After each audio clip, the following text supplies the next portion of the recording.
Welcome back to Straight Facts. It's Friday. I'm joined as ever by Don. We have Tom stepping in today for Staffy, who I don't know why he's not here. He said he can't make it today, so he's not here.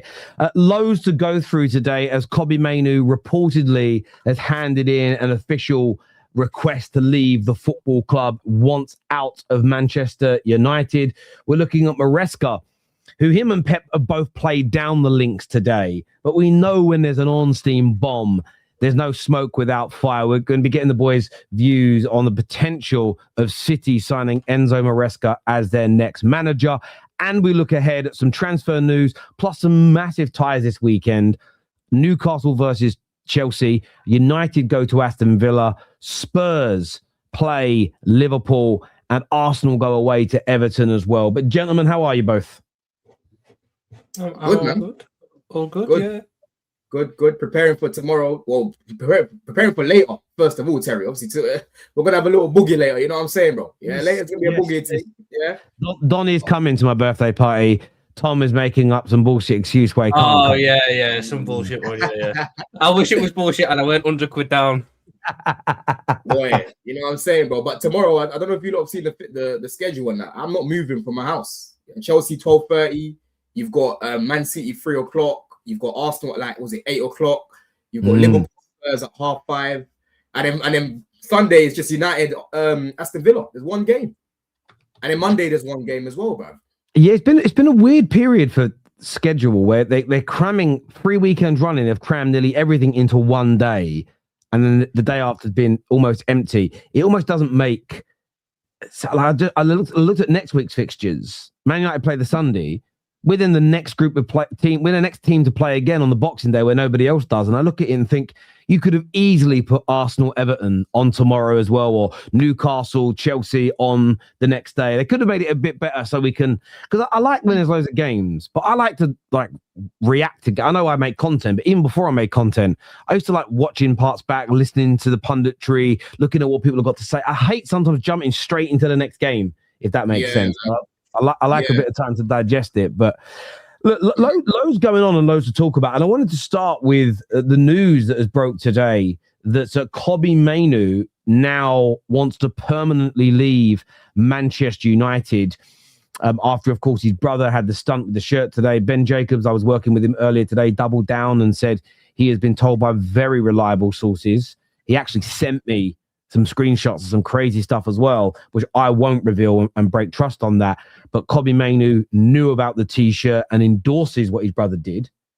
And now there's reports that he wants to leave. What do you make of this on the eve of what is another big game for Manchester United?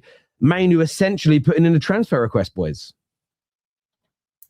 Bro, it's just it's an absolute mess, Terry. You know, because when I'm looking at the whole Mainoo situation, as much as I like him and I think he's overrated, right? I've always kind of said, you know, Mainoo will kind of wait around for Amrim to get sacked. He'll probably go out on loan because he'll still be a Man United player before, you know, Amrim will get sacked eventually. Like that's inevitable.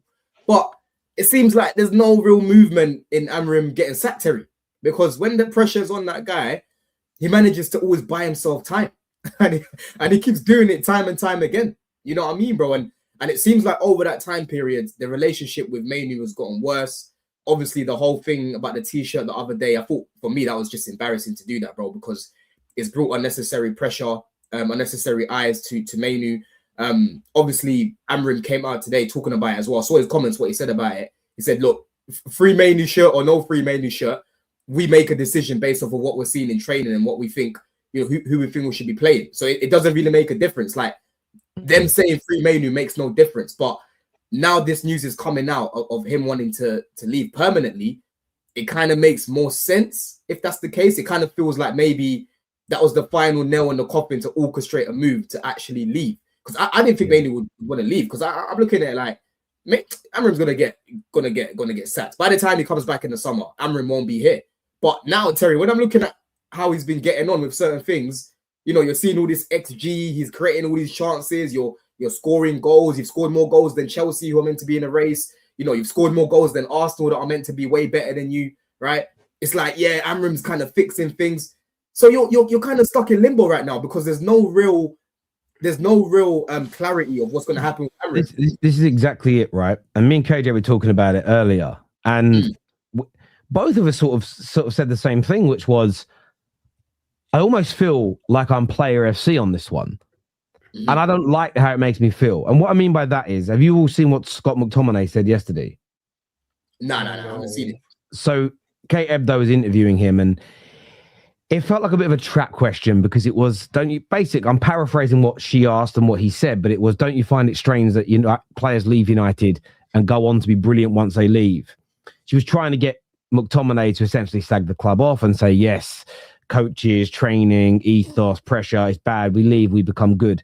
And he basically said, well, I had a really good season the year before I left. Players have got to take more responsibility, blah, blah, blah, blah, blah. And I thought that was really interesting. At the same time, though, I'm looking at Scott McTominay in a good team in Serie A, doing very well. Rasmus is scoring goals over there. Mainoo's number one choice and destination is to go to Napoli. He wants to join those boys there and help them try and retain their league title. Where I'm on Mainoo's side is I don't understand what my club's doing anymore. I gave Ineos time and said I'm going to give them a couple of years. They're 18 months or so. They're nearly towards a 2-year period. I don't see enough improvement. I don't see the squad improve. It's taking shape as much as I think it should have done at this particular point. They, if they allow him to leave on a permanent move and back Amorim, are back in the way Amorim is playing football and the profiles that are needed for it. My theory is that doesn't seem to match how our academy trains and the profiles that we've been developing for years at the academy level. So I don't understand what we're doing. I feel like a big part of our heart and soul is being ripped out. And I know there are certain United fans who don't care about the academy, don't care about the promotion of players from it. For me, if Man United's academy isn't having players produced to a high level and put into the first team squad on a regular basis, that's a massive part of my football club that dies. It's a massive part of our soul. Everything we've won in our history, everything, and it's a glowing history, there is at the center of it, or at the very least, an important part of it has been down to players that have come through our academy. What the Busby Babes did before their passing, the rebirth of the club after the Munich air disaster, right up into the late 60s, academy players, part of it. The club then fell off again. And one of the biggest reasons we fell off, and the first thing that Fergie attacked when he came in to fix, was the terrible youth system that had kind of dwindled away. You then go to what Fergie then built, and the class of 92, and producing youngsters on a regular basis for the first team. It's always been there. So for me, wasn't there was a little section as well in the documentary, right, where they upgraded the training facilities and that for the academy, I swear. Or was it for the team? Yeah, what do you mean about back in the day? In the the documentary, the treble winning documentary. Yes. Off the top of my head, isn't there a little bit where we used to train at training? Yeah, we used to train at a location called the Cliff, and then we moved to Carrington. Yeah, there we go. Yeah. But yeah, that was done. But Sir Alex Ferguson, when he arrived in 1985, essentially just said that for a club who's renowned for its youth academy and developing young players, it's substandard. It was a big focus on what they fixed. It was one of the reasons that although the results on the pitch weren't brilliant to begin with, he had backing from the hierarchy at the club because he was rebuilding these fundamental parts of our club. So I just find it hard when I look at the history of my football club, and the success has always stemmed from or had heavy involvement from our academy. The fact we just seem to be very happy to move our academy players on makes me so nervous and so worried. And that doesn't mean that Kobbie Mainoo is allowed to do these stunts with the T-shirt. It doesn't mean that he doesn't have to play well when he's in the team. It doesn't mean just because you're from the academy, you should get a free pass and not have pressure on you. That isn't being said. But I'm just worried. For me, this isn't about Ruben versus Kobbie. This is about what are Ineos doing to this football club? What is your plan? What direction are you taking us in? And are you keeping our traditions as part of that? Because I feel that if you how far do you go with removing traditions? No more youth academy players in the first team? Okay. We've already got Man United fans who would rather see Liverpool win a league title than Arsenal because, I've got a friend in London. And I start looking at this and go, well, could we change the name of the club? Could we change the colour of kit we play in? Could we move location, because if one tradition doesn't matter, why do any of the others? These things matter to me as a fan of this football club. It's what I fell in love with, and there's something about this Kobbie Mainoo situation that goes beyond him that makes me very, very uneasy, to say the least. I think the concern as well has to be that I think United are very steeped in their youth academy setup and the history and the heritage of that. But I also think there's an element of it where if Amorim was getting the right results constantly and playing the right brand of football constantly, and it was all sunshine and rainbows, there'd be a bit more leeway given.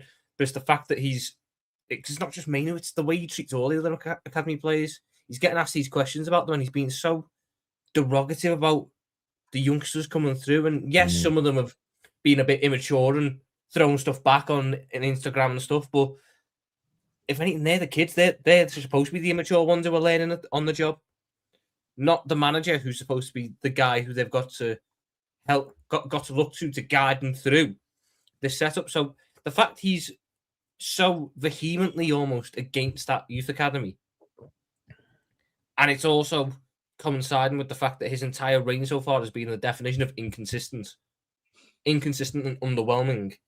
It doesn't help the pressure on him. It doesn't help the pressure on the entire situation. And it probably doesn't help the pressure on Mainoo, because whenever Mainoo comes in, it's like the pressure on him is tenfold, because now he's got his opportunity. Now he's got to come in and do it. But the opportunities he's getting aren't exactly the ones where you look at it and go, that's something for him to take. He's getting 10 minutes here, 20 minutes there. He's the emergency option if Amorim needs to save a game, which isn't, it's not a great position to be in as a player. So I can understand the frustration. And for him as a footballer, he started the last Euros final. Yeah. As it stands, he's not making the World Cup squad. No, I agree. And listen, I think he's a phenomenal player. I think he's a phenomenal player in there. I think he could be instrumental in I think he can play in almost any type of team. Do I want to see him in a double pivot? People will talk about he was linked to Chelsea the other day. Oh, no, they play a double pivot, won't work. But they don't play a double pivot. People are stupid. You don't, and Chelsea don't play a double pivot in reality. And the reason why I know you don't is because half the game, your fullbacks have inverted into the midfield alongside your midfield, which means you're not playing with two singular midfielders in there. And it depends, man. Some games you see a pivot, some games you see Enzo further up, some games you see Enzo left wing. Yeah, it's so different. That we do different things. And some games you see every fullback in the midfield. Exactly. That's the point. No team plays how the screen on Sky shows your formation. There is fluidity to it. And there's always numbers in that area. It's one of the reasons you don't get bossed a lot in games, because you pack your middle. But I think he's an excellent player. But honestly, someone asked me this question the other day, and I've thought about it long and hard. If someone said to me now, magic wand, it can be waved, Terry, and you suddenly have the best squad in Europe, and you'll win the next 3 Prems and the next 3 Champions Leagues, but there isn't a single local or academy player at your football club. There isn't a single player that you bought at 17 or 18 and have developed into a superstar. I wouldn't want the trophies. I wouldn't want the victories. It doesn't feel the same. It isn't my football club. For me, if that's what we become, we might as well play in blue. We might as well be called Manchester forever and relocate half our home games to London. It becomes nonsensical to operate that far outside of your club traditions. And the one thing about United that's a big part of our culture as a club is work ethic. Players that run hard, players that have humility, players that will run through a brick wall. And I think these things were again, that's why the Galactico approach will never ever work. We tried it doesn't work at Manchester United, because it isn't what the fans want. It's not what we identify with. And for me, and people can call it weird, people can call it strange. It isn't. I thought long and hard this week about what I fell in love with Man United. And I loved this football club before we started winning the Premier League. I loved this football club when I got laughed at for saying I supported Man United, but I didn't fall in love. This is why I reject Standards FC as a practice. Is when I was a kid, yes, of course, some people pick Chelsea. I never knew any Chelsea fans growing up, and I'm from London. Loads of people my age suddenly were Chelsea fans. I knew one bloke at school, lad, called Robbie Holiday. Him and his brothers and his dad were all diehard Chelsea. They're the only ones. 4 or 5 years after Roman came in, suddenly there was Chelsea. I had kids in the playground when I was like, I swear you were West Ham. No, I've always been Chelsea. I know and you grew up in London the same as me. You definitely saw, you'd have seen similar, right? But my age group, there was no Chelsea around. A lot of people in East London didn't support Chelsea. It was predominantly, you had Arsenal, Spurs, West Ham primarily, and you got quite a lot of Liverpool and United because of the size of the football clubs. And I get that. United everywhere, Most people, when they picked a team when they were a kid, it was because of who their dad supported, their granddad supported, or their mum supported, or they fell in love with something to do with the football club. You know, you'll meet Phil later, one of my best friends. He ain't watching this stream right now. When you see him later, you ask him and say, why did you pick Arsenal as a kid? I will tell you the truth. The reason he picked it is he's a black man. And when he went through the sticker album he had as a kid, they were the team with the most black players in it. It was just lucky that it was Arsenal from a success.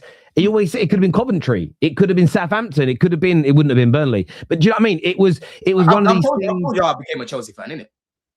No, I don't know how you become a Chelsea fan. Bro, I literally just got gifted a Chelsea top, bro. Young. that was it. Well, there we go. Like, it could have been a Liverpool top. Like my granddad was a Liverpool fan. Yeah. So he saw all the success through the 80s and 70s and whatnot. Right. We used to talk about Liverpool a lot. But yeah, I literally became a Chelsea fan before Roman was even here. I've got a picture of me 3-4 years with a Chelsea top on. And that's literally how I became a Chelsea fan, bro. No. Listen, I tell you, when you're a kid, I typically don't think when you're a young kid and you pick a team, I don't think it's about winning because you're not even your brain as a 4, 5, 6, 7-year-old doesn't work like maybe a kid who's 15, 16 years old does, how an adult's mind works. You pick teams for different reasons. The Arsenal Standards FC guys are the funniest because they go on about like getting to the highest standard, but they hate their club because they're not there. But I think, well, what did you fall in love with them in the first place over? Because you've never been there. You've never been at the Real Madrid level. So therefore, it doesn't even make sense that you hold your club to that standard now and you're angry with it because it isn't. It just doesn't, to me, it don't make sense. By the way, each to their own. Support a team for whatever reason you want. I'm only giving you my opinion. And that is that if Man United continue to erode our traditions in the pursuit of success, that success to me is hollow. It is hollow and it is meaningless and it won't mean as much. Winning that treble is the greatest singular achievement in a season from any English side ever, up until Man City replicated that a few seasons back. But what made it extra special for Man United was seeing that class of 92 front and centre echoing our history of the Busby Babes winning the first ever European trophy to be won by an English club, echoing, and people don't even understand. This is why it means so much to me. Our young players, part of the reason they died was the pursuit of European football. The FA didn't want English teams playing in Europe. Their view was, and again, I'm not a historian, but I'm going by what I read in a number of books about the Munich air disaster. The FA felt that going into Europe and playing football, England were very good back then in the 50s, would show other countries how we play football and help them kind of catch us up. They were actively trying to stop Man United from pursuing Europe. They wanted the European dream killed. Now, think what Europe means to your two clubs. Man United pushed and pushed and pushed. We should never have flown that night, but we had to get back because we weren't allowed to postpone the weekend's game. The FA basically said, no, you get back or you're going to be docked points, you're in trouble. So we flew when we shouldn't have done. And of course, it wasn't the only reason. There's far more to it than that. But it was in the pursuit of Europe. But it was our youngsters, it was our academy. And if you speak to people that are level-headed and educated, that Man United team was so likely to win 2 or 3, maybe even 4 Champions Leagues in a short space of time, like the brilliant Madrid team did at that stage, because that Man United team was better. So not only did we lose our young academy players pursuing European football before anyone cared about European football, we also lost potential history. So having a team that wins that doesn't have our DNA in it, for me, that's not Man United. And some will disagree with it. And that's fine. You're allowed to disagree. But for me, there's something about this Mainoo thing that's cutting a little bit deeper than just Mainoo Amarin. Though, isn't it? Because you're pursuit. Ever since Fergie's on the idea has been me bringing the superstars. You have some academy players there, but the superstars are the focus. We bring in the big money guys, bring them in. you haven't got the success. This pursuit of success has been going on now for over a decade, and it's not arrived. This pursuit has been a frivolous pursuit. You've got a Europa League, and you've got a couple of FA Cups. That's it. That's not where it should be. This pursuit that you've had to sacrifice the academy for and sacrifice the growth of these youngsters for hasn't arrived. So it's actually just been pointless. Even in the last couple of years where we've been very good and we've had some world-class superstars, some of the best players the Premier League has seen in our team. The guys that mean more, the guys that you resonate with are your academy kids. That's why Trent leaving caused the reaction it did, because everyone knows when you see an academy kid on the pitch, it's basically your representation on the pitch. They are the people who are the same as you, have the same dreams as you, follow the same path you want to be. More often than not, they're a fan who came from a similar position as you. That's your representation on the pitch. So to sacrifice that in pursuit of success, I think is wrong anyway. But to sacrifice them in pursuit of success that you're not even getting, it's mind-blowing. And if anything, if a Manchester United manager came in and just went, I'm going to really trust the youngsters for the next 2 years, and was playing 4 or 5 a game, you'd probably have a lot more patience with them, wouldn't you? Because you'd go, well, where are we going to be in 2-3 years' time with these lot? See, this comment here that says, Terry, our academy players that we produce just haven't been of the standard that we think they are. There is the reality, and we just have to point out the disillusionment. But I think there's a comment. They're not all good enough to play first team football for Man United. No one would ever claim they are. No academy player, no academy. Barca's, Chelsea's, Southampton's, which is very good. Brighton's, none of them produce 100% top-level Premier League players or La Liga players every time. But for the last 13 years, our first team has not played the same football their academy produces. So every single academy player that comes through Man United's ranks that we've tried to integrate, as soon as they leave the academy and go into first team football, it's a completely new world. That's not how all the other top clubs operate. Chelsea right now is an example, which is why I still think they've got to add better experienced players to their squad to get over the line sooner. One element of their rebuild as a club that I think is fantastic is their satellite clubs. The Strasbourgs play the same style as Chelsea. The whole thing is in unison. So I get where you're coming from, but where your academy should supplement you is that our under-7s should play the same as our first team. So as you then become an adult, or you become good enough and you can come into the first team, you're not learning a new brand of football. Marcus Rashford got taught to play a certain way. Marcus Rashford then went through 5 managerial changes and 5 different style changes whilst he was still developing, and every 18 months he got to adapt and play a new way. How do you think that's plausible for a player to reach the highest level in that environment under the scrutiny? Imagine if the class of 92 graduated and went into the first team. It's like, boys, you know what you've been doing since you were 8 years old? Yeah. We're going to teach you something new now that you're 17. And then at 18, you're going to learn something else new and throw away what you've just learned. And then at 20, we're going to change it again. And then at 22, we're going to change it again. What would have happened is the same thing that happened to the majority of the Liverpool Academy players from the 90s into the mid-noughties, barring an anomaly like Gerrard and Carragher that were very good, is they all failed because there was no consistency at club level. And that for me is fundamental. So I hear you, but there's a balance in these arguments. But look, viewers, I'd love to get your take and views. And you definitely want Amrim. You definitely don't want Amrim getting his hands on that JJ kid because he looks cold. Yeah, you don't want that JJ kid getting touched by him, bro. No big balls. I want my club to have a plan. It's not about backing Mainoo individually or Amrim individually.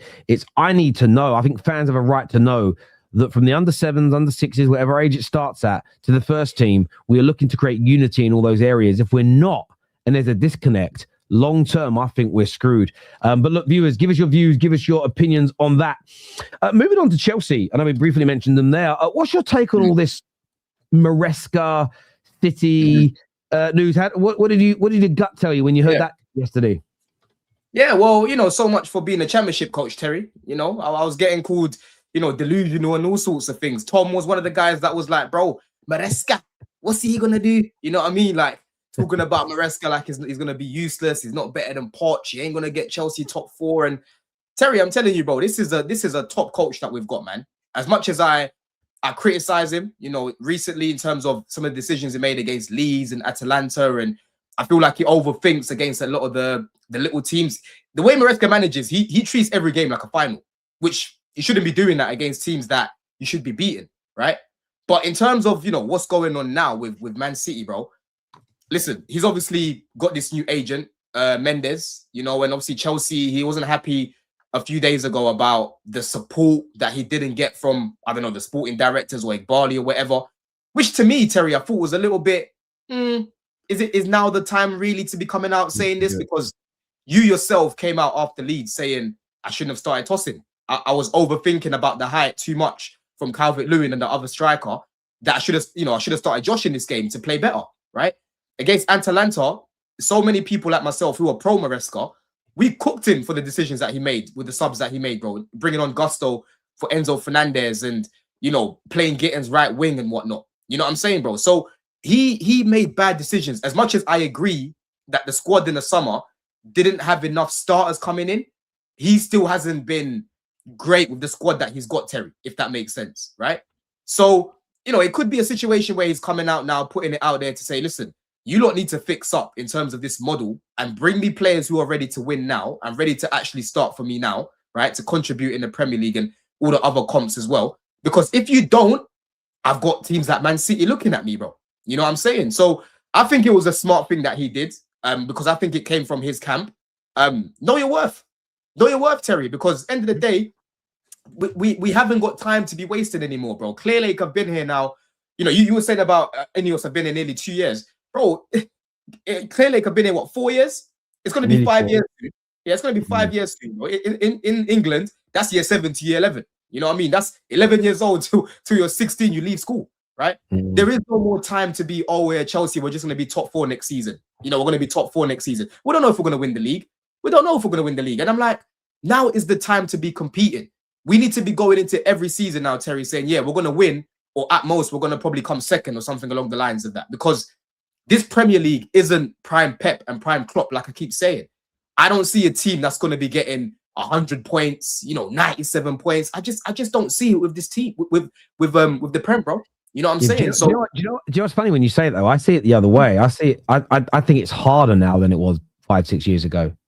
Because there's different teams, different competition. I don't think those Pep and Liverpool teams are massively better than the top teams now. I think Pep's absolute peak team was better than anything right now, but I don't think it's light years ahead. What I think you're now seeing is from Newcastle that you play with 12 upwards, there ain't an easy away game anymore. You go back 5-6 years ago, no one was saying, got Bournemouth away this weekend. Got Palace away this weekend. Brighton away. Palace has always been a tough one, man. In terms of the atmosphere and that. Palace has always been, man. In terms of the atmosphere and that. Go and look at it. If you actually go and look at all your clubs, 11v11, you know that website 11v11 where you can check the results. Yeah.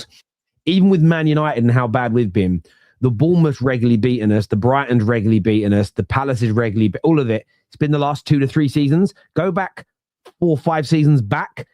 Yes, some tight wins, but nearly all W's. And that's Man United that were a top 3, like sometimes 3rd, sometimes 6th, like in that group. You go back to that season, actually look at those squads and those teams and look at the results. You weren't looking at those away games in anywhere near the same panic that you look at them now. Villa weren't looked at as a decent team. Newcastle were a relegation side. I think now it's actually harder to be a more consistent team in terms of winning every week. I think they were looked at different ways. I think they were looked at like a banana skin more than they're a good team then. It was like the ground's good, there's an atmosphere there, they might get you. Now Villa's like they're a serious team, they've got a number of good players, got a top manager.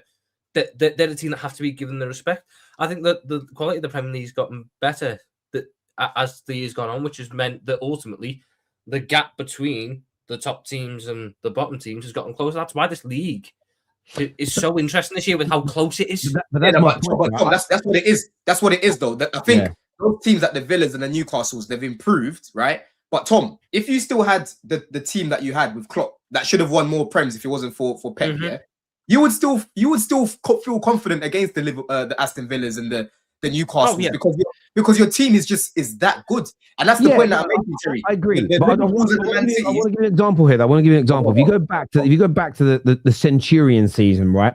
Yeah. So the top six were the traditional top six that season, right? And Arsenal came in sixth that year on with 19 wins in the league. Go back to last season, right? I'm going to give you an example. This is last year. Newcastle got 20 wins. Villa got 19 wins. Forest got 19 wins, right? That same season, you go to Burnley that was seventh that season, 14 wins. Everton were eighth, 13 wins. I'm now at the seventh place team from last season, 19 wins. Brighton, 16 wins in eighth. Bournemouth came ninth, 15 wins.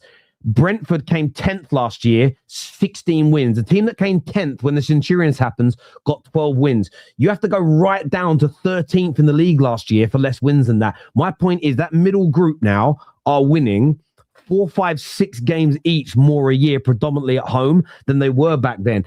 And that's why I don't use, those teams are getting high 90 points as the barometer. I think because that middle group are winning an extra 4, 5, 6 games each. And I think the chasing pack of the top teams is better than they were.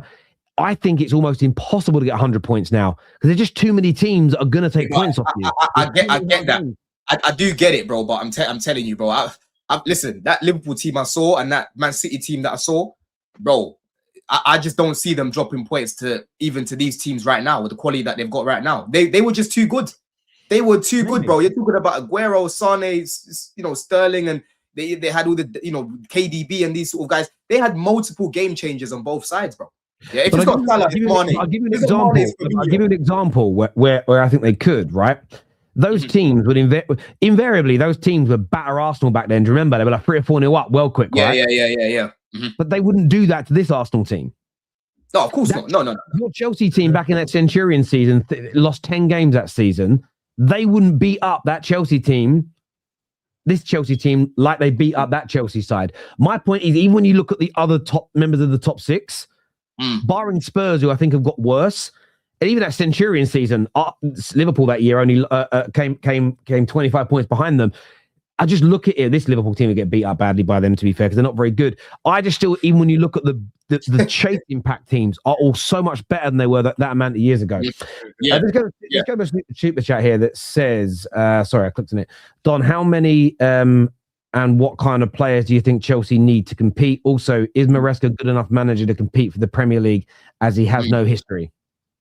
Bro, in terms of the players, I think we definitely need, a starting level centre back who's as good as Fofana, for example, to stabilize the back line. Because I love Fofana, but we can't depend on him. He's been fit for a while now, but bro, when he breaks down, he's gone for months. And then you're looking at the likes of Tosin, and again, like I said to Terry, those guys are a weak chin. The left wing, again, I spoke about that many times, bro. We should have brought in a starting left winger, and then you've got a Garnacho behind them, or you've got a Gittins behind them. That would have been a perfect balance. Up top, I wanted Delap. Me and Neek spoke about this many times, actually, about Delap being a reserve. I like Delap, but I wanted him more as a squad player. And then you've got someone like an Osimhen ahead of him. Now, people say, oh, you didn't want Osimhen, the money and whatnot. I didn't agree with the money that he was asking for. But in terms of who I thought would be perfect for Chelsea, I said Osimhen would be perfect, bro. And for me, I feel like we need a ball carrier in the team. This is why I was looking at Xavi Simons, those links about Rodgers as well.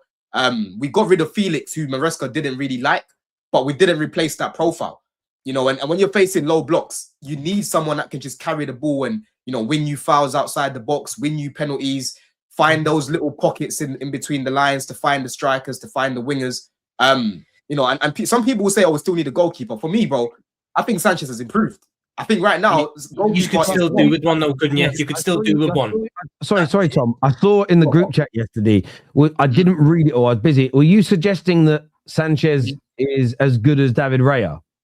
Bro, you know what I'm suggesting about them. What I've said to you about those two, the main difference I see in their game, right, is their distribution. Because I think Raya's distribution, the way he kicks the ball out from the back sometimes, I'm like, yo, this guy's kicking the ball like a midfielder. But in terms of cross-collecting, I think they're both very good at cross-collecting. In terms of shot stopping, I think they're both very good shot stoppers, right?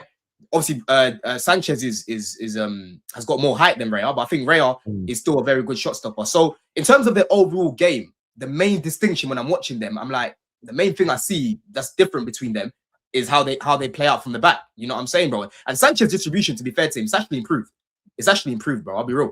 That's the main thing for me. But yeah, I think I don't look at Sanchez as the. I still think if we had a solid centre back partnership, we could still win the league with Sanchez in goal, bro. You know, I know his reputation's been tarnished with all the mistakes that he was making over the years, Terry, but he's improved, bro. You know, even before the Club World Cup, right? He was one of the key reasons why we ended up getting top 4. You know what I'm saying, bro? And I don't look at the goalkeeper market as a fantastic market where you can just upgrade on him like that.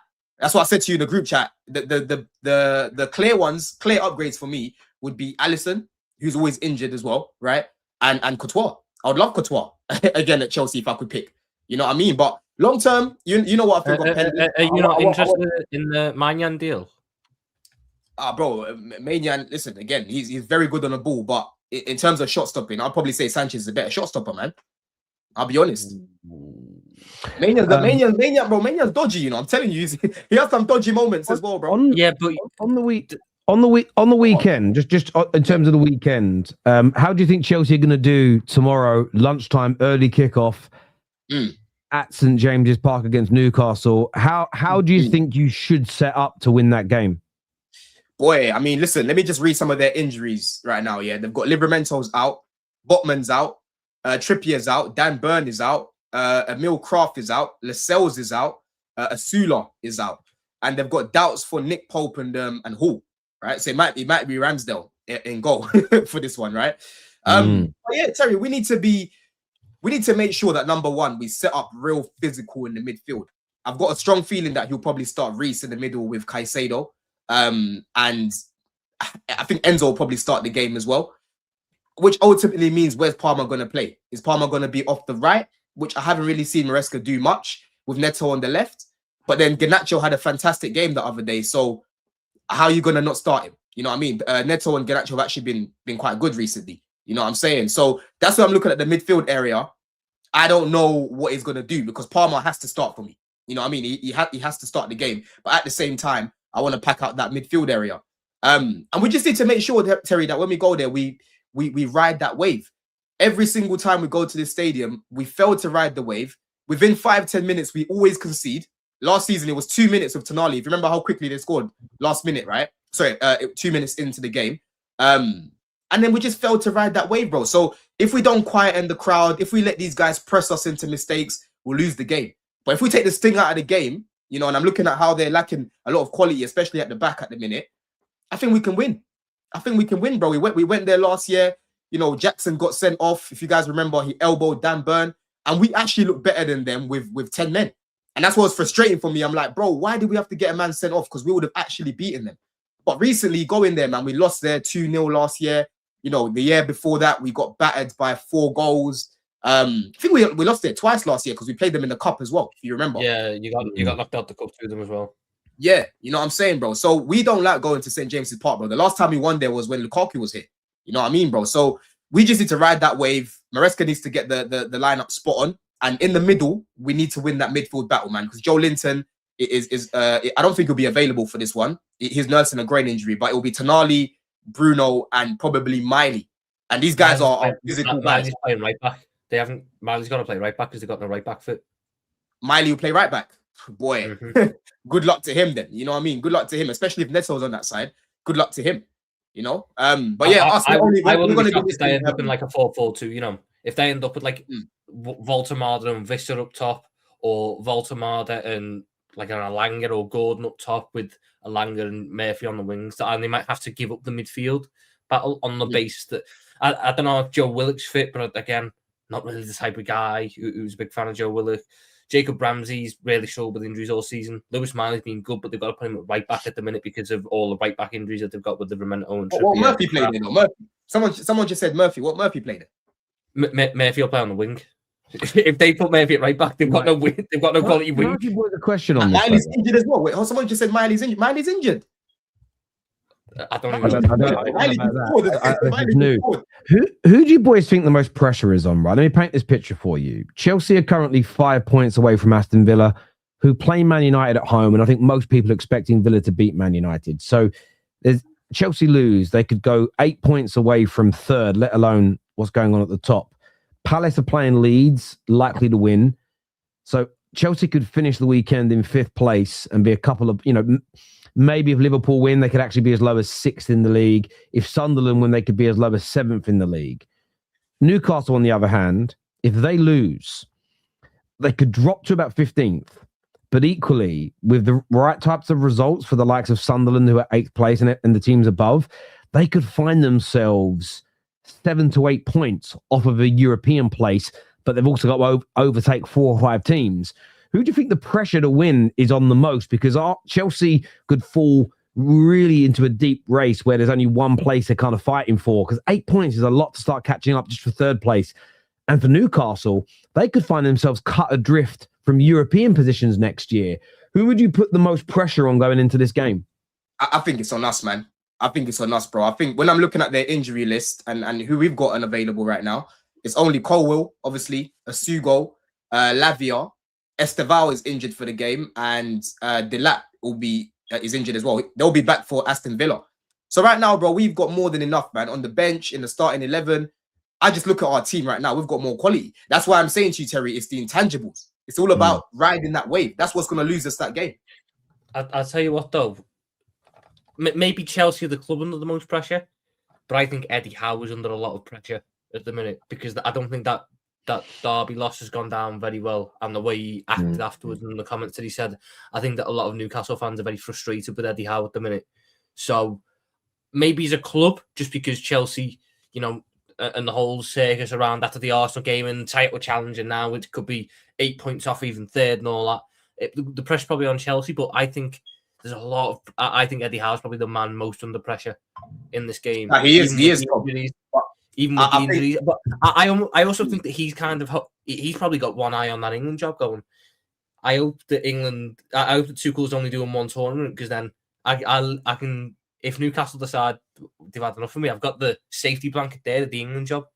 So I almost think that Eddie Howe he's under pressure probably more than anyone else in this game. Nah, it's about us here. We need to start leaving the likes of United and Palace and these guys behind, bro, and start building that gap. Because we're not in the race right now. This is true.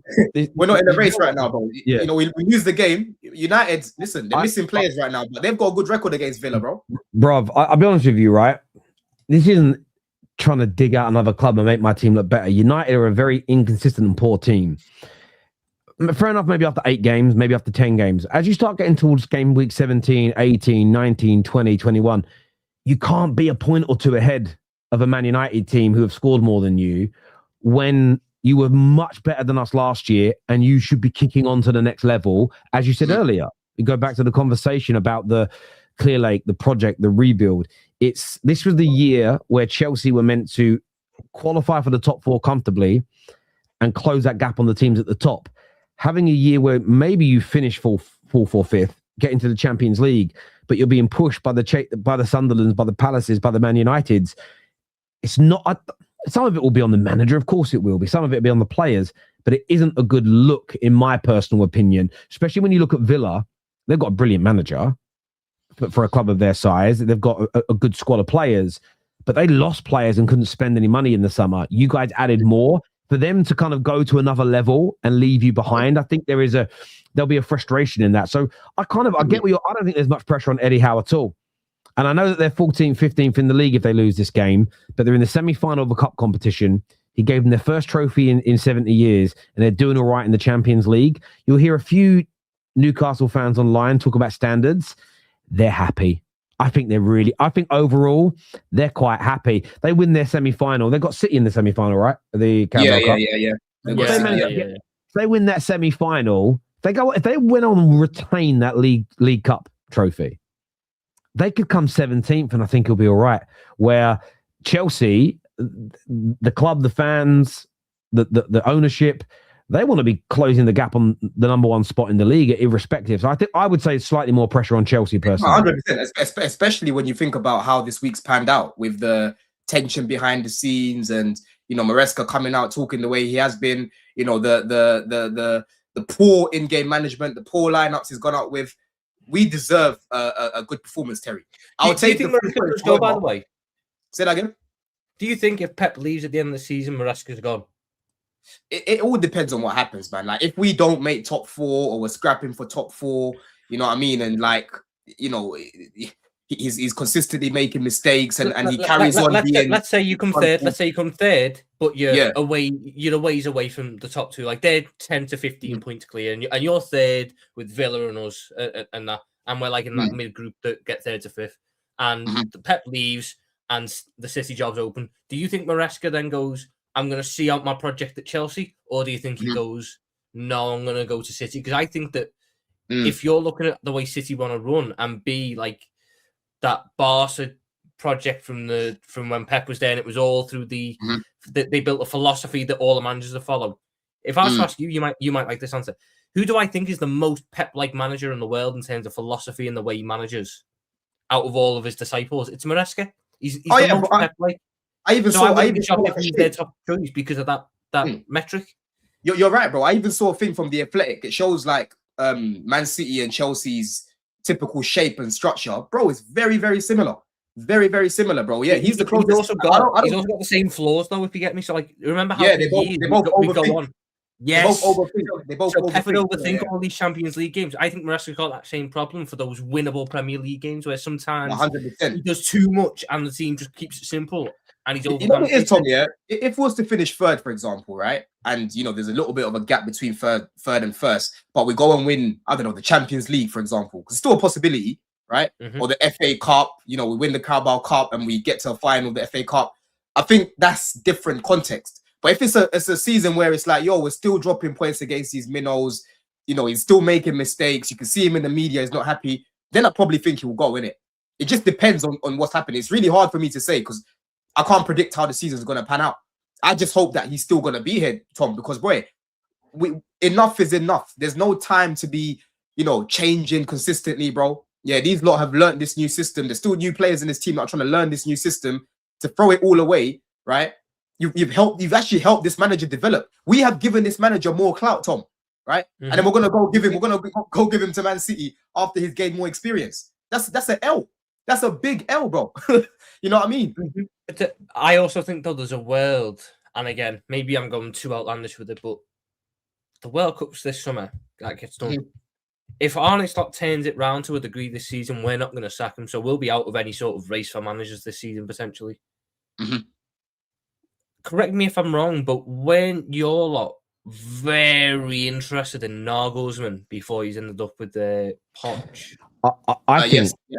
I personally don't think if that presents itself, they might be sitting there going, "Ooh, if Maresca's going, we've got him coming in."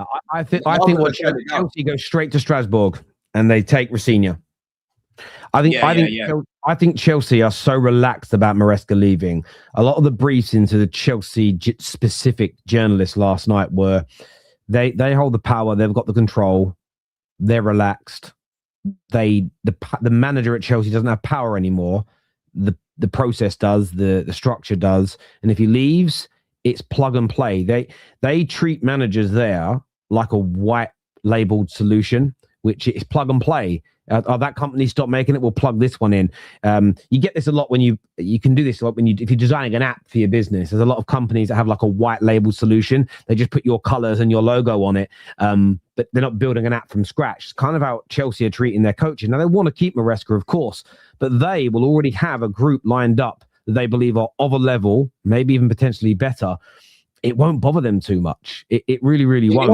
You know, I'm happy about though, Terry, because the other day, obviously, they asked him about his comments, and he basically doubled down and said, "I said what I said. I love the fans. Leave it as that."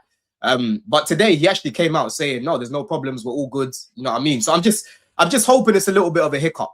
You know, I know a lot of people are saying, "Oh, why does Maresca have to be questioned?" But it's like, you know, we don't know the conversations that happened, bro. He might have been walking about at Cobham, and someone sees him and says, "Oh, bro, you know what was that decision about, man? To bring on Gusto instead of, I don't know, Santos on the bench." It could have been just a light-hearted conversation. We don't know. Maresca's taken it the wrong way. But at the same time, I don't think it's unfair for anyone to question him, because we all question him as Chelsea fans, and he literally came out himself criticizing himself. You know, so I'm just hoping that we win. You know, start to win more games, pick up a little bit of a run. All this noise will go away. Because if it wasn't for Leeds and Bournemouth, Terry, and Atalanta, none of this would be happening. That's what happens when you start to lose, bro. They start this negativity that come out. The other side of it, though, is it might all just be coincidence, but it's the leak that he's on the list of City replacements. While saying this, Jorge Mendes is now his agent. There is an element of, is there a bit of orchestrating a situation here? Could he be burning some bridges to get that job? Could it be done that way? Obviously, Pep today has come out and said a few things that City aggregators are, look, he said he loves it here and he wants to stay. He then also went on to say, but you can't predict what's going. His words were, after saying I want to stay, he also said, and I quote, I'm here. What is going to happen? Who knows? But even if I had a 10-year contract or I have 6 months, football changes a lot. So from 1 second saying I'm here to stay and I want to stay, he's like, but football changes a lot. It's an intriguing one to see what's going to happen. It is. Yeah, I was just saying to Tom before you went. Yeah, I don't know if you heard. I was saying like it would be such a howler to bring this guy, help him develop, because Maresca's actually improved since being at Chelsea, obviously, right? He's got more clout now, and then to give him to a Man City team after we've helped part of his development is an absolute howler, bro. You know what I mean? It is, but it's also it's part of it is, but it's only what you did to Leicester. Oh yeah, no, yeah, but that's what I'm saying. You can't be getting little boy. You can't be getting little boy. I've got a question for you.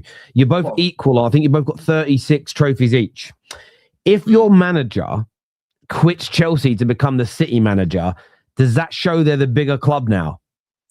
Bro. You see, now you're putting me. You've got me in a headlock right now, and I can't get out. You know what I'm saying? What am I supposed to say? Like that? Look how bad that looks. Look at the optics of that, Terry. Because I'm telling you, Maresca, bro. I told you already, yeah. Because when you was asking me about Maresca or Arteta right now, I said, bro, for me, I prefer how Maresca plays. I prefer his style of football. And I heard you lot on Top 6 yesterday, Tom, when the Arsenal fan was saying he thinks Arteta's closer to Pep. No, I think it's Maresca. If anything, I agree with you on that, right? You know, but I'm telling you, bro, you give this guy serious players, Terry, like Haaland and that. Bro, this guy is more than capable of winning the league. I've seen what he's capable of, bro. He's more than capable of winning major trophies. And that's why I'm hoping that what he did has woken these guys up, bro. Bring us more starting level quality. I don't care about the age, because people are going to say, oh, they need to be 28, 29. As long as they're quality players, bro. I don't care how old they are. Yeah? They need to be good enough to be starting. You know what I'm saying, bro? I hear you on that. Obviously, another big game this weekend, and we spoke about it yesterday about the Spurs Liverpool game. We might touch on that later, but a massive weekend for Arteta, for Saka, for the Arsenal team to bounce back. They go away to Everton. What are you saying about that one, Don? Do you see this as another banana skin, or do you think that Arsenal will sort of get back to their best this season and pick up 3 points? Because it's very likely, just to add, that City beat West Ham at 3:00. Which means Arsenal go into that game in second place if West Ham win. How do you see it going? Yeah. Because Man City play first, didn't it? Man City play first. And you know what, Terry, check their record against West Ham as well. I think they've got like a long winning record against them. Haaland loves West Ham. He loves playing against West Ham, yeah? But bro, with this game, listen, Arsenal have been nice because Ndiaye is not going to be there.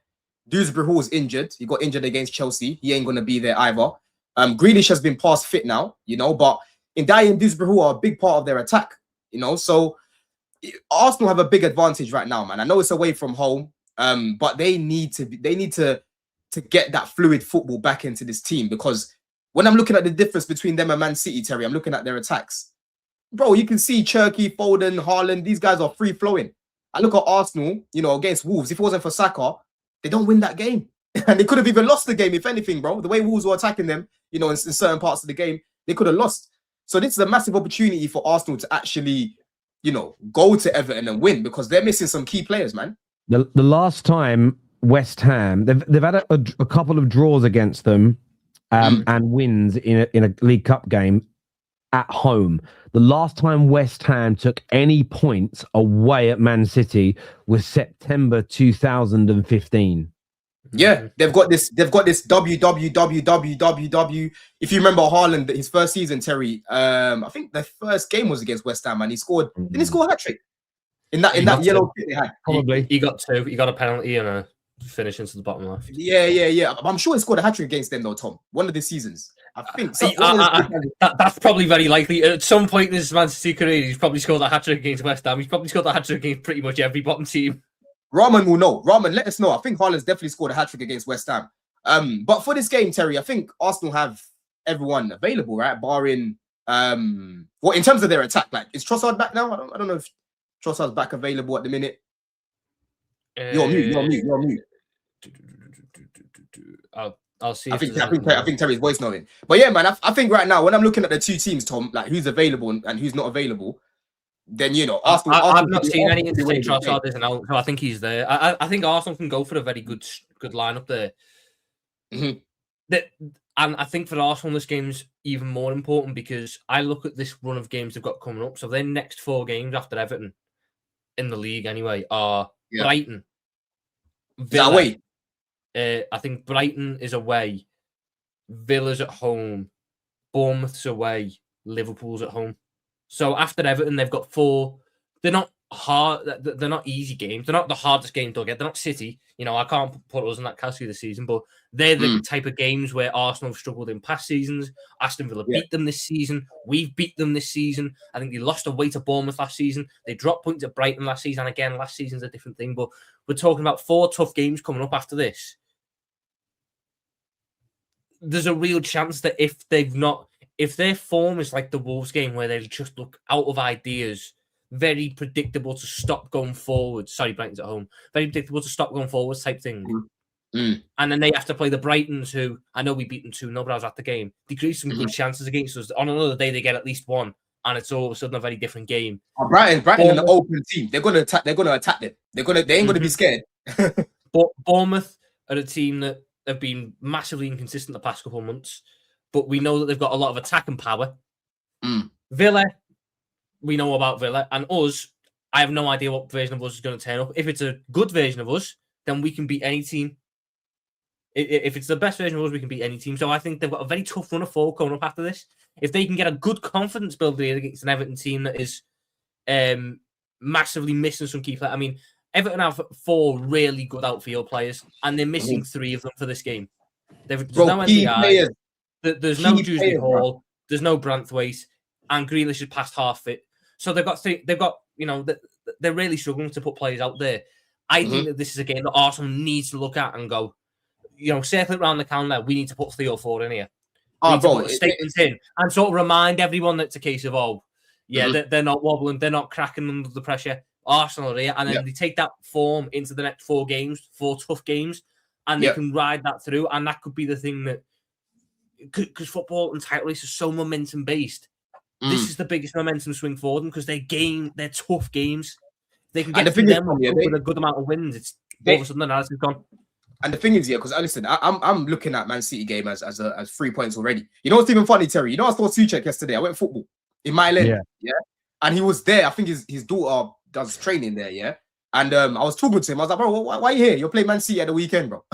Man just looked at me, he started laughing.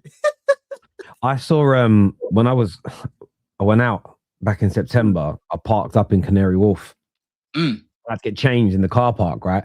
But I went down the back of my car. There I was in my boxer shorts, right, in the middle of this car park, and I heard a noise, and I'm putting my trousers on, right? I'm like this, got one leg in my trousers, hear a noise. I look up, it's Judd Bowen and Fulkirk, right, just staring at me, and I'm like, "You right, lads?" And I said, "I don't normally hang around half naked in car parks."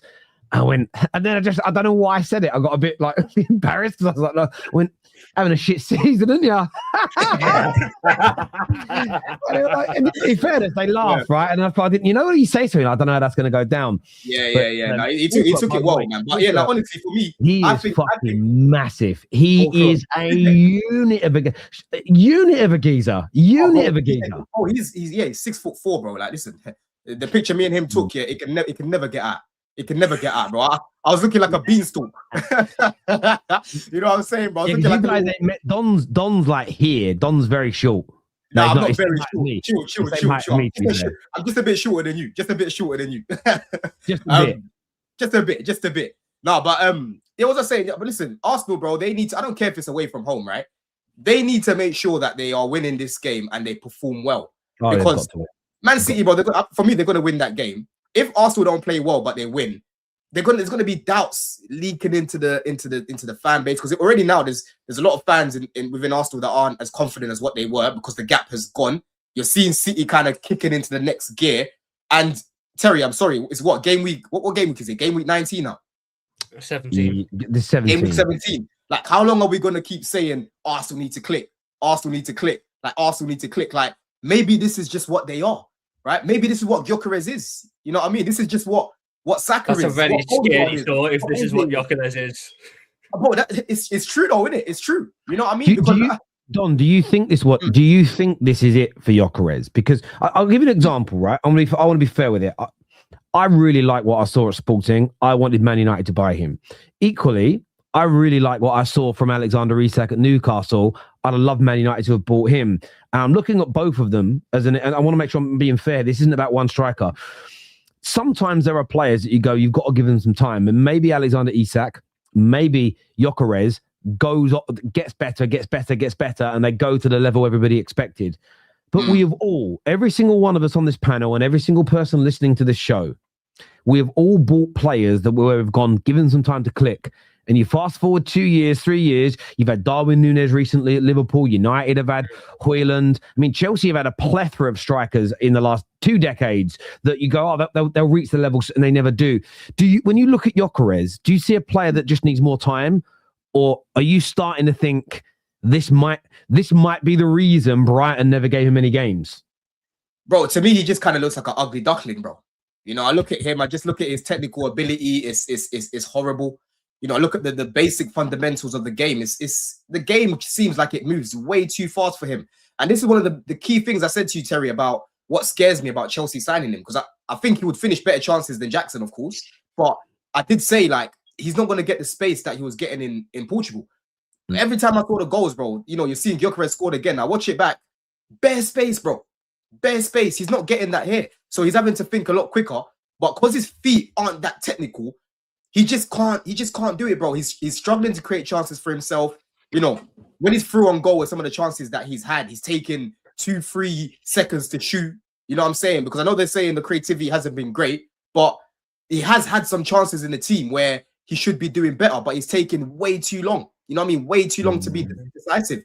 And at the same time, I just don't really think Arsenal's style of play suits him, if that makes sense. I feel like everything's all get the ball in the middle, go to Saka, go wide, go wide. You've got to listen to what they're talking about him now. You've got to listen to what Arsenal fans are praising him for. So when all summer, all for the past 18 months, I've heard Arsenal need a striker to come in and score the goals because they have strikers there that can do the link up, but in the tight games, they don't have the guy that they can give the ball to and no, put it in the back of the net.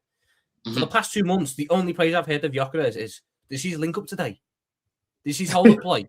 So you basically you've got another Havertz, but who's older, who is probably less technically gifted. No. Listen, I don't even rate Havertz like that, but Havertz is better linking up play than Gyokeres, broski. At least he offers you that. You spent all this money, and the worst part about it is this whole, he'll come good. He's 28 soon.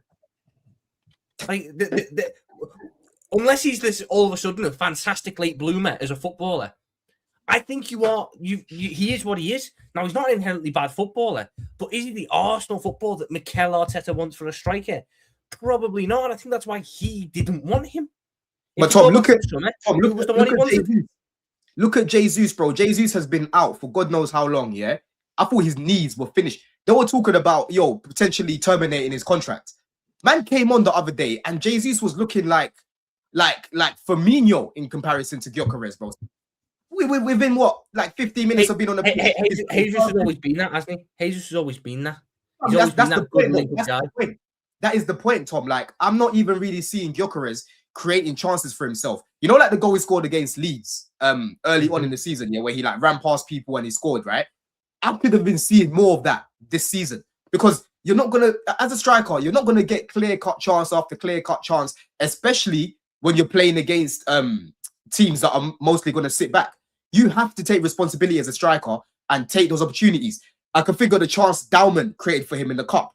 Man was taking so long to shoot, yeah?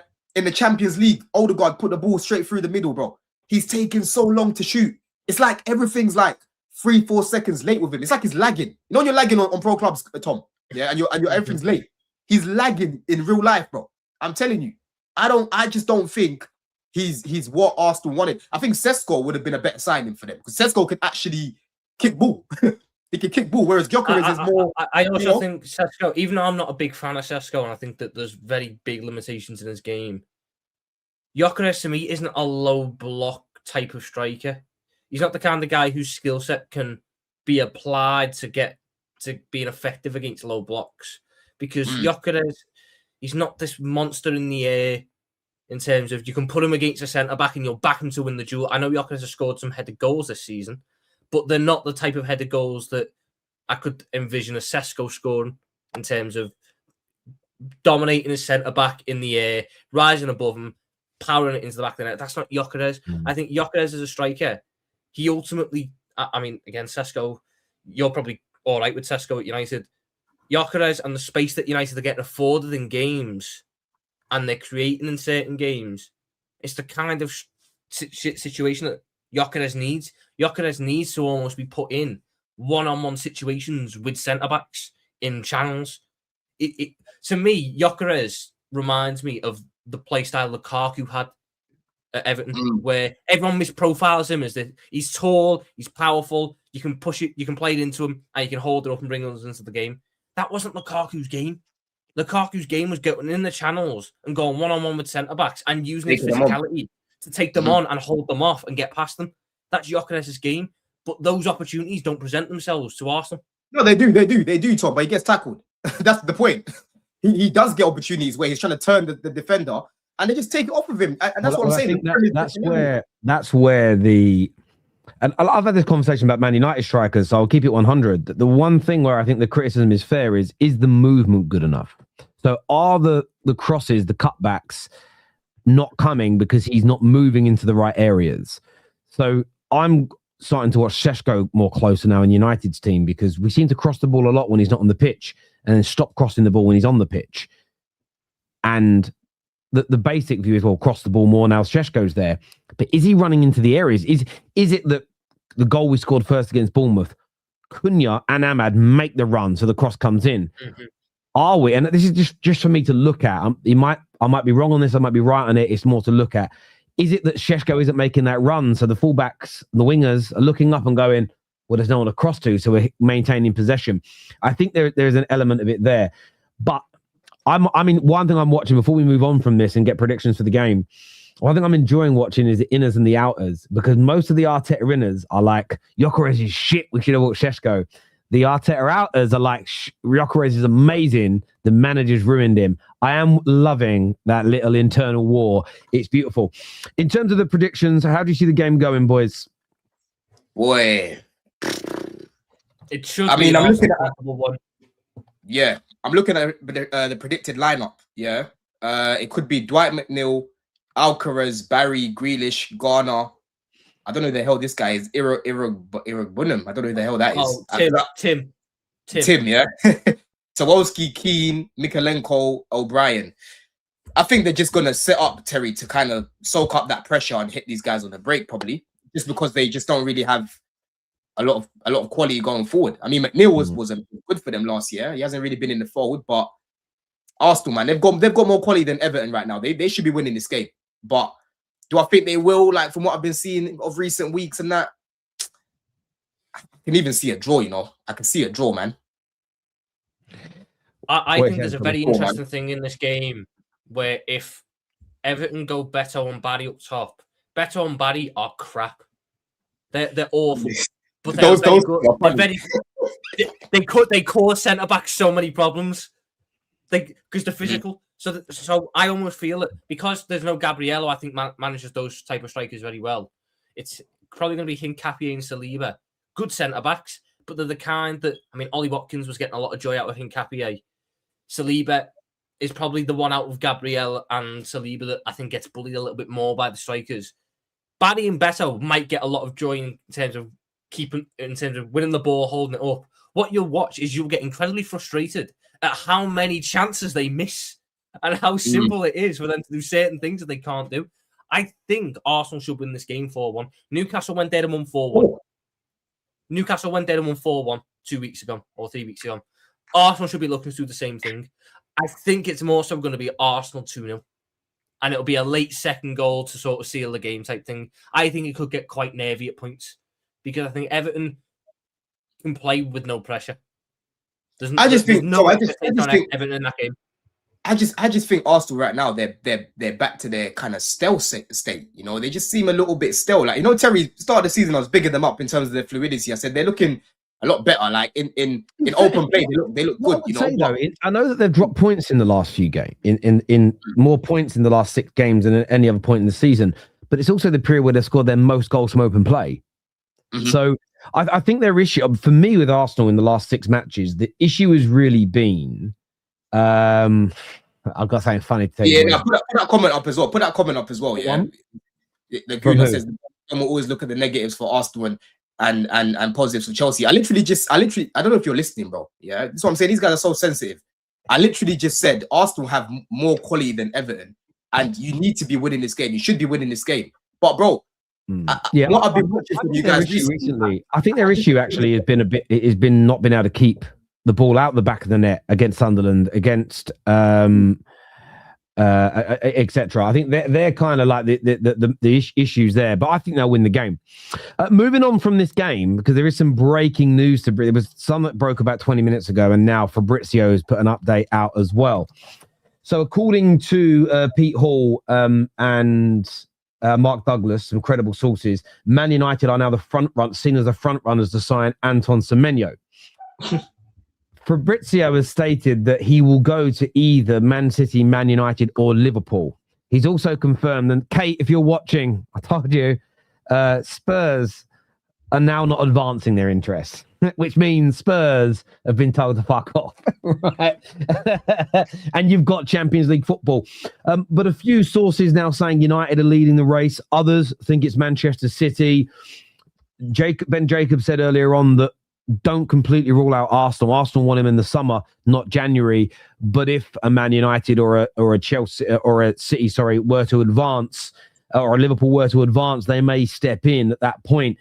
It could end up being a 3 or 4 horse race for this player in January, and it does feel, Tom and Don, barring Chelsea, every member of the so-called Big Six is trying to get him. Now, reportedly, Man United leading the way. I'm not banking my last dollar on that one, to be honest with you. I love him. I love him at Man United. I've said it for ages. But where do you boys see him ending up, looking at the latest couple of reports that have come out?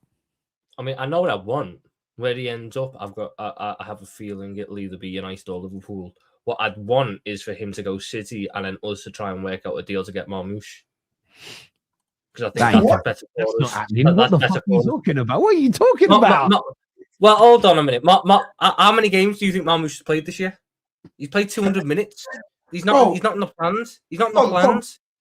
You're having problems with Isak and Ekatike. Who's the striker? Who's the main guy? Marmouche for what? To be that third option. Oh, you're talking about minutes, and now you're saying you should be third option. Yeah, because Isak's not going to play every game. Oh, we know that. You're waffling now, Tom. You're waffling now. You just said he should leave because of the minutes, but he should go to Liverpool and be. You get more than 200 minutes in 16 games at us. Come on now, Tom. You're being silly. If we're sticking with the diamond and 2 strikers up top, we're going to need more than what we've got. And what you need out of them strikers is guys who can drift out wide at points if your fullbacks aren't offering that width. Marmouche and Ekatike play together at Frankfurt. They already have that. He's clearly not very highly thought of at City because he's not playing. If they get Semenyo, they get their winger that was effectively what Marmouche was supposed to be. I just want us to throw our hat in the ring and go. Bro, Marmouche ain't going nowhere. Marmouche ain't going nowhere, man. Yeah, but listen, Man City, if I was them, Terry, I would go all in for this guy, man. He can help them so much to go and win the league. Because for me, as long as Man City can keep this attack fit, I think they win it for me. Yeah, I'm looking at Cherki, Haaland, Doku, Foden's back on form right now. You know, I've been saying that these guys are Haaland FC, but recently I've been saying that they've actually been scoring from other places as well. You know, so you bring him into the team, left wing, he can play there. Doku can still play with him right wing. You can have Foden and Cherky in the midfield together with Gonzalez behind them. That's a good attack, man. You know, but at the same time, Liverpool, they could do with him on the left, because for me, he would be a better option there than Gakpo. I think he's more of a. I'd rather just not play wingers though. This is the thing that confused me with this. Oh, you want to change the shape? You want to change the shape then, yeah? I want to stick with what we've got at the minute, which is the diamond with 2 strikers or a 5 in midfield. So we play against Brighton, we play 2 10s and 3 in behind. I'd much rather stick with that, because the problem we've had when we played wingers this season is we've been very poor in terms of an out of possession structure. Now, even if we bought Semenyo, it's not going to change much. What we've got now in this setup, bar the Leeds game where Canate just made a massive mistake and then everyone's head went, we've actually been pretty defensively solid in this narrow setup, because you can move your midfielders out wide where your wingers normally are defensively. Yeah. And they're a lot better out there. And it gets more out of it because he gets to be the central 10. It gets more out of the strikers because we paid 200 million quid for them. We'd start playing them together for one, and we'd start getting even more out of them if ideal. It probably is better for Salah at this point in his career because he's not getting isolated on the wing without runners. And it's better for us because it prevents Gakpo from doing the stupid thing where he starts out wide, cuts inside, and hits it over the bar, because he can't start wide and cut inside. I almost think the diamond suits us more. If we had Semenyo to that, we're trying to convert another winger into a striker who, even if he does take to that role well, he's their choice. But that's if he takes to it well, if he's fully adapted. I just think for us now, with the position we're in, the narrow suits us better. It gets the best out of the fullbacks, who we spent 70 million quid on. Gyokeres and Frimpong need to attack, so you give them the width, they can do that. It gets the most out of what we've got in the midfield at the minute, because Curtis Jones, Szoboszlai, Gravenberch, Wirtz, even McAllister, they're better when they've got guys around them to offer them the support. And it gives the protection defensively, which we haven't had for large parts of the season. I think we need to stick with what we've got. If we go and buy Semenyo and we commit back to going to a 4-2-3-1, I think the same problems that were there at the start of the season are going to be there again. And nothing will change. If anything, we'll what do you want in January then, Tom? What do you think you need in January then? We need a centre-back. Right. Who do you want? You want Gahey again? I'd want Gahey if he's willing to make the move. I know that at Dortmund, Schlotterbeck's been very vocal in interviews about being very disappointed at Dortmund. I'd throw my hat in the ring on that point. I'd look at, even if we can't get any of them to, is there a young guy that's out there, a 20, 21-year-old who's developing well? Who's that guy at Rennes that we've been linked with, Jeremy Jacquet or something? Maybe that's where you need to go with it and go and get someone who's very highly thought of there. But you definitely need a centre-back, because Leone's out for the rest of the season, Gomez is injury-prone and is needed elsewhere. I'd want to see what we can do. I'd like to throw our hat in the ring with some DMs. If Angelo Stiller is open to a move in January, I'd consider that. I think you ain't getting him out in January. You ain't getting him out in January. It's just about I don't want Connor. I've got better than Connor. But it's just about throwing the hat in the ring, and I'd want us to get a forward who can play up top naturally and be able to drift out. I hear where you're coming from. See, for me with Semenyo, I do think United have got a chance, and quite a few journalists play down the wing back element. I just don't think people understand the way Amorim wants his wing backs to play. That also being said, we went 4 at the back on Monday. And again, the reports this week have said that United are going to start doing that more and more. United are going to go more to a 4-3-3. So for me, this is my view. If United are going 4-3-3, or we announce Semenyo, I think we're going to go 4-3-3. Does that make sense? I feel that I don't know if I don't think he'd sign for us just to play left wing back, although I think he can play left wing back. And maybe there are games where we'll need him in that role. But I've just got this, and it might just be absolute hopium bullshit, but I've just got this gut feeling we're going to switch up the way we're playing soon.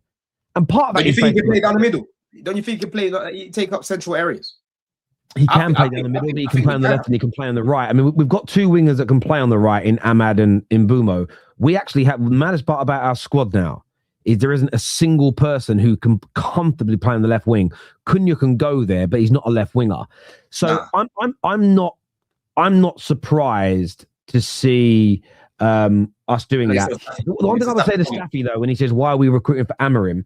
This is one of those conversations, though, where this is where I disagree with Staffy. If you listen to what Wilcott and Barada have said, I think on at least 4 different occasions in the last 18 months, they are not recruiting specifically for a 3 at the back manager or for any said manager. They're recruiting for the way the club wants to operate and play football. And they have suggested on multiple occasions that the team will evolve its shape. The manager has also said the team will evolve its shape. Wilcott said in August in an interview that training sessions moving into a 4-3-3 have already begun, and you'll see more of it later in the season. I'm paraphrasing here.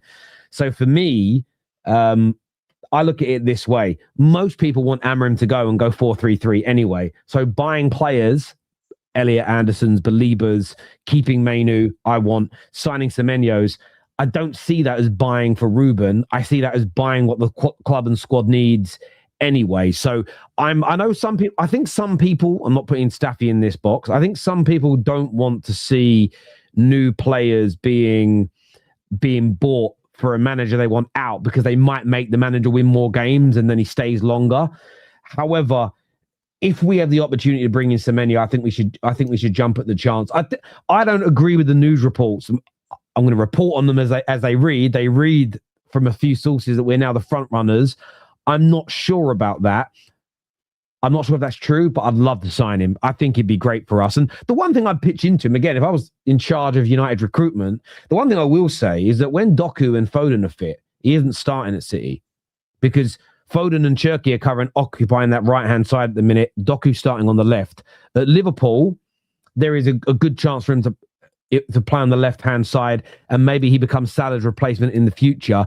That being said, there's a lot of Liverpool fans that are pushing to not play with wingers so that you can get the best out of Ekitike and Isak. And, you know, if I'm a Man United salesman here, I'm saying, listen, they might not even use wingers in 6 months. You've got people like Tom Little, one of the most influential voices in the Liverpool fan base, pushing for no wingers. But yeah, look, I think United got an outside chance here. I mean, I knew Spurs would pull out. I knew Spurs would pull out of this. Can I ask you a question from a Chelsea perspective? I know you've got Gittins and you've got Garnacho, and it is so unlikely. But do you not think a player of his age and power and speed, would you not prefer someone like Semenyo on your left over those two? Oh, yeah, of course, bro. You know, that's an option that I said I would bring in ahead of these guys. And then you've got the Gittins and the Garnachos on the bench. I think the only thing that I was skeptical about Terry is because Bournemouth, they play a lot of transitional football, man. Semenyo's going to get a lot of space, similar to Neto. Neto used to get a lot of space at Wolves. It's only second half of last season and now where he's really getting used to playing against low blocks. So Semenyo's going to have to, you know, deal with that. And how is he going to deal with that? It's yet to be seen. But in terms of like ahead of Garnacho and Gittins, 100%. 100%. Yeah, a report here from Jamie Jackson says Semenyo is thought to favour joining Liverpool with City in second choice. Ruben Amorim faces a fight to convince him. And again, I'm not going to disregard it completely. I will say this about Jamie Jackson. I've had him on the show a few times. His track record since Ineos came in of predicting Man United transfers, like he was one of the guys that was like, Mbumo can't happen. I doubt Cunha will. Lemons is a no-go. Like he's kind of got, I think even the summer before, he's written off probably about 6 or 7 transfers from Man United in the last 2 summers and just completely got them wrong. But it could be, as I say, I think all 3 teams are in for him. I think what you'll see with the news on this, I think every other day you'll get a Pete Hall or a Jamie Jackson or a certain type of journalist that will say it's this club that are favourites. I think from the ones you consider tier 1s, tier 2s, to use a colloquial term, I think they're going to be far more broad. I don't, until Ornstein says this is who the players picked, I think the Fabrizios and the Jacobs and the like are going to be very generic on it. Does that make sense? I don't think they're gonna put their eggs in one basket. What you man need, Terry, what you man need to focus on, yeah, is you know, getting some defenders, mate. Yeah, because Euro, I don't know what's going on with this guy. Every week I see his braids flying everywhere, bro. You know, you were bigging him up start of the season, and he was playing well. You know, he got himself dropped, and ever since he's been back in the team, bro. I don't know what I'm going for him. He's been spinning everywhere. He's a young player that's going for a bit of a bad period at the minute, which is very normal for defenders. No defender, there's never been a world-class defender at his age, and there never will be a world-class defender. I was talking to Jolie and Lescott about this on Tuesday. The biggest issue with Monday night's game, and now I'm calmer, not the biggest issue, there was loads of issues, is you've got 2 young and experienced centre-backs playing it was a back 4 pretty much the whole game, because if you watched us in possession in the first half, we went into a back 4. Yesterday was a game where you really needed a De Ligt fit alongside one of those individuals. I mean, I don't think it matters how talented centre-backs are. None of you, No matter how much you love your manager, love your club, if your strategy was we're going to go and get 2 18, 19-year-old centre-backs and they're going to be our partnership next year in the Prem, we'd all go, fuck off. It doesn't matter. Even if someone said we're going to go get a 19-year-old Maldini and a 19-year-old Rio Ferdinand and we're going to make them your centre-back pairing, we'd all go no. So I think we need some experience there. We need some players that have been there, done it, worn the T-shirt. Especially, we're going to go going to a back four. I mean, look, we've had a back three and we've conceded loads of goals. So that hasn't really helped us.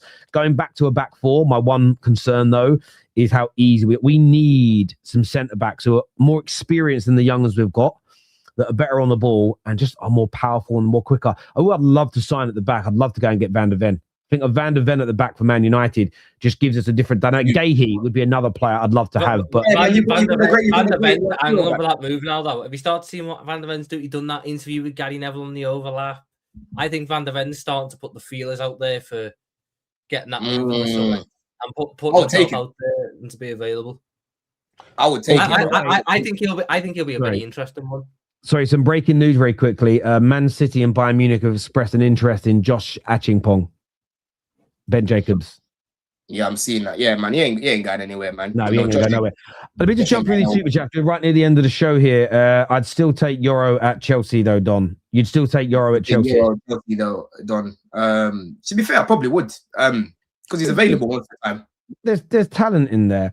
I don't understand how buying good players for the club is ever a bad thing, even if you want the manager gone. You'll always need good players, no matter who the manager is. Look, I agree. I think listen, each to their own. My gut feeling why a lot of people don't like it is because they see it as helping a manager they want out, essentially. Royal says, Terry, why are you so hell bent on putting pressure on Chelsea for every game? There should be there is pressure on Chelsea in every game. There's pressure on all the big six in every game, my friend. But I was asking a question. Eric Ten Hag and Amorim were on City's list in case Pep left. Maresca is decent, and this shows Chelsea are an irrelevant club, which with no rivalry. Imagine Wenger at United. That picture. So have you not seen where that picture comes from? The video. Yeah, that video. It's a brilliant one. Just shows the league's improved. Yeah, from earlier, and I agree. Maresca is a good coach, but still lots to learn. He does still have a lot to learn. That's true. That's hilarious. This is about Mainoo earlier. Previously, you said that Mainoo had been handling things professionally and his brother's shirt had nothing to do with him. Well, he had handled everything brilliantly. And I said the shirt was absolutely wrong.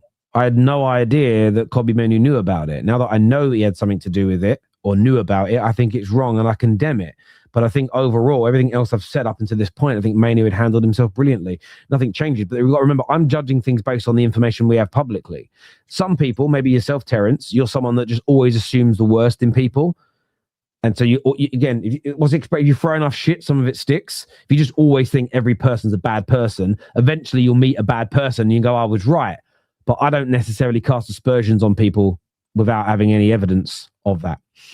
Look, I want to thank everyone who's tuned into the show today, to all of our super chatters, everyone who's liked the show. That's amazing. This is going to redirect you to Judge Mo's channel to go and support my brother over there. Tom and Don, thank you very much, both of you very much for coming on.